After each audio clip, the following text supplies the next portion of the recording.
Et on a un objectif, on va sevrer en une semaine.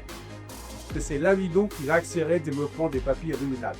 Il va falloir avoir l'aliment adapté à des bases de l'ADN. Ces données sont sélectionnées en fonction de leur temps de dégradation et leur mode d'impact sur la flore de la plante. On parle de 24 mois, mais le 24 mois ne veut rien dire, donc on ne peut pas de la glisse. En gros, c'est une stratégie à mettre en place. Il faut que vous avez votre stratégie. Forcément, il y a des hauts et des bas.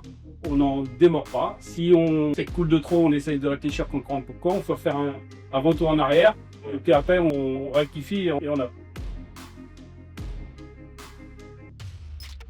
Pour s'assurer que ce qu'on met en place au niveau de la technique génère bien plus de MSCA, puisque c'est le séminaire de la guerre aujourd'hui.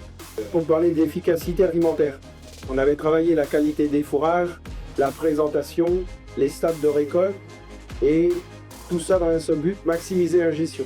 On a vu, on a travaillé le lait à 4 semaines et avoir des vaches qui dévorent très fort en lait. Sur ce volet matière utile, l'objectif c'était de vous faire du lait avec des taux. Aujourd'hui, il est rare de voir des troupeaux à 40-42 kg de lait brut à 45-35. Des vaches à 60 kg à 44 de TB. Donc on sait faire, et ça c'est parce qu'on a travaillé.